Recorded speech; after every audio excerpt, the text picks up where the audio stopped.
Le secrétaire général du ministère de la Santé, Dr Ahmad Roblé Abdilli, a procédé à l'inauguration de l'atelier de formation des agents de santé impliqués dans la prise en charge de la malnutrition aiguë.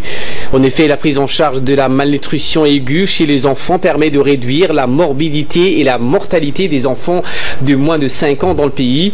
Cette formation théorique et pratique organisée par le ministère de la Santé à travers la direction de la santé mère et enfant se tiendra en 3 sessions du 9 au 27 juillet. Elle regroupera les agents de nutrition, les infirmiers diplômés d'État des centres de santé communautaires ainsi que les diététiciens du centre de référence et de récupération nutritionnelle et des pédiatres des hôpitaux de référence.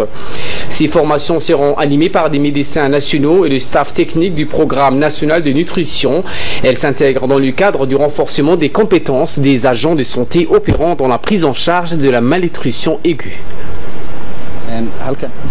Et pour plus de précisions concernant cet atelier, je vous propose de suivre l'intervention du secrétaire général du ministère de la Santé, Dr Ahmad Roblé.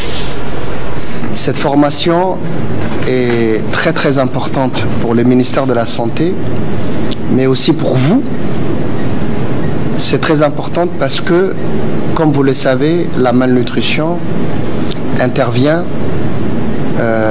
dans la morbidité et la mortalité des enfants de moins de 5 ans.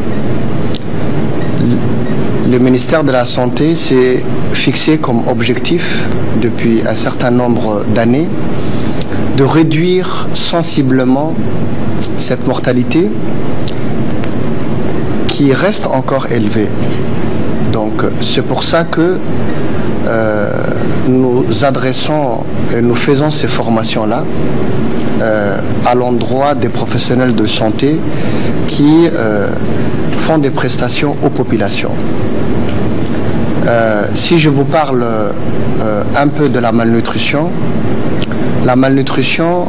est une maladie, comme vous le savez, qui touche les enfants, surtout de moins de 5 ans, mais aussi qui touche les femmes enceintes, les femmes allaitantes, les adultes même, et c'est une pathologie qui est handicapante.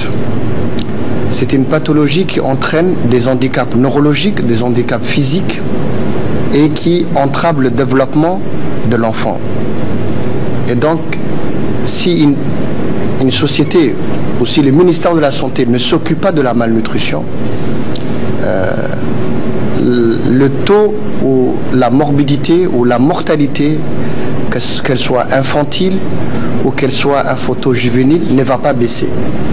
Donc ces formations interviennent à point nommé et nous souhaitons vraiment que chacun d'entre vous participe pleinement à cette formation, prennent toutes les expériences des médecins qui vont vous former et que par la suite nous souhaitons que tout ce que vous avez appris ici, vous allez l'exercer auprès de populations.